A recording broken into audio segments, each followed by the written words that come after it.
तो क्या आप लोगों ने ये क्रेजी बात नोटिस की? बात की जाए तो एवेंजर्स एंड गेम में हमें होकाई भैया असल में रोनिन भैया ट्रांसफॉर्मर दिखाते ही जाते हैं फर्स्ट ही सीन में जब उनकी फैमिली खो जाती है। पर बात आती है कि असल में मार्वल का कोई भी बीइंग नहीं था जानता कि वो असल में होकाई भैया बन सकते हैं कभी ना कभी इन फ्यूचर में जाके रोनिन भैया। बात आती है कि मार्वल का एक कैरेक्टर है जो स्टार्टिंग से ही जानता था कि मैं होकाई भैया असल में भाई कभी भी उनकी फैमिली के साथ कुछ भी ट्रेजिक प्रॉब्लम हो जाती है उसके बाद बंदा सामने ही रोनिन में ट्रांसफॉर्म हो जाएगा। और इसी चीज़ की वजह से उसने स्टार्टिंग से ही अच्छे तरीके से पेज लड़का के रखे और जिसकी वजह से मैं भाई इन फ्यूचर में हमारे रोनिन भैया काफ़ी देर बाद दिखने को मिलते हैं। पर मार्वल में भाई वो बंदा स्टार्टिंग में ही दिखने को मिल सकता था अगर ये बंदा होता ही नहीं। पर बात आती है कि ये बंदा है कौन है।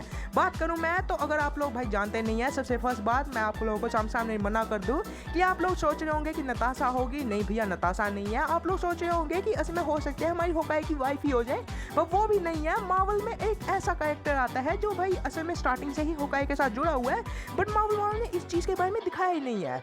अब बात आती है कि वो कैरेक्टर आता कौन है, तो चलो आज उसके बारे में बात कर लेते हैं। सबसे पहले अगर आप लोगों को ये वीडियो अच्छी लगती है तो वीडियो को लाइक कर देगा, चैनल को सब्सक्राइब करेगा अगर आपको ये बात पता नहीं थी तो चलिए बताता हूँ मैं कि इसमें ये कैरेक्टर आता कौन है। मैं बात कर रहा हूँ इसमें निक फ्यूरी के बारे में। बात की जाए तो निक फ्यूरी के बारे में इतनी ज़्यादा अच्छे तरीके से हमें भाई मार्वल ने दिखाया नहीं, या हम सोच सकते हैं कि हमें ही भाई समझ नहीं आया क्योंकि मार्वल ने सामने इस चीज़ को परोसा गया था। अवेंजर्स की फर्स्ट मूवी में हमारे निक फ्यूरी भैया किसी से पूछते नहीं आके कि यहाँ पर क्या मामला हुआ, वो सामने होकाई को बुलाते हैं कि क्लिंट भैया बताइए आके कि यहाँ पर माजा क्या हुआ है। और क्लिंट भैया बता भी देते हैं जो सामने एक डिफाइन करता है कि इन दोनों में कितनी अच्छे तरीके से अंडरस्टैंडिंग है। और हमारे निक फ्यूरी भैया सामने जानते हैं कि मैं क्लिंट भैया काफ़ी ज़्यादा ही लॉयल रहेगा इसके साथ। वो बात आती है कि निक फ्यूरी भैया ने उसकी फैमिली को हाइड क्यों किया। ये भी भाई बात आजाद में इसमें एज ऑफ अल्ट्रॉन में ही सामने दिखा दी जाते हैं। एज ऑफ अल्ट्रॉन के स्टार्टिंग में ही हमें समझाया जाता है कि होकाई भैया की गर्लफ्रेंड नहीं है, जिसके बाद वो थोड़ी देर बाद ही कहने लगता है हाँ मेरी गर्लफ्रेंड है। और जिसके बाद भाई थोड़ी देर बाद ही वो अपने बच्चों को और अपनी वाइफ को इंट्रोड्यूस करता है एवेंजर्स के साथ। बट अनफॉर्चुनेटली एवेंजर्स वाले भी इतने सालों से जानते ही नहीं थे कि इसके परिवार भी है,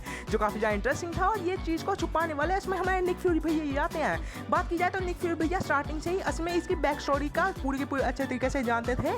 कि बात आती है कि मैं होकाई भैया की बैक स्टोरी कुछ ऐसे बताई गई है कॉमिक बुक्स में कि असमें होकाई भैया की स्टार्टिंग में उसके पेरेंट्स का एक्सीडेंट हो जाता है, कार एक्सीडेंट, जिसकी वजह से होकाई भैया और उसका भाई जो होता है वो दोनों के दो अनाथ हो जाते हैं।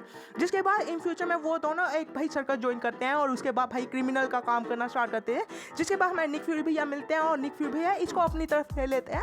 और यहाँ से समझ आ जाता है कि उन्हें भाई पता था कि असमें भाई इसकी फैमिली से कितनी ज़्यादा चाहत है। इफ भाई इसकी फैमिली को कुछ हो जाता है तो इन फ्यूचर में ये वापिस से वही काम करने लग पड़ेगा जो पहले छोड़ के आया है ये। तो इसी चीज़ की वजह से हमारे निक फ्यूरी भैया ने सामने इसकी फैमिली को हाइड करके रखा। But unfortunately Avengers end game Avengers 4 के टाइम में इसमें जो ब्लिप हुई जिसकी वजह से इसकी फैमिली गायब हो गई और ये बंदा रोनिन बन गया और हमें ये चीज़ के बारे में पता ही नहीं था। पर बात आती है कि ये चीज़ हमारे सामने ही थी।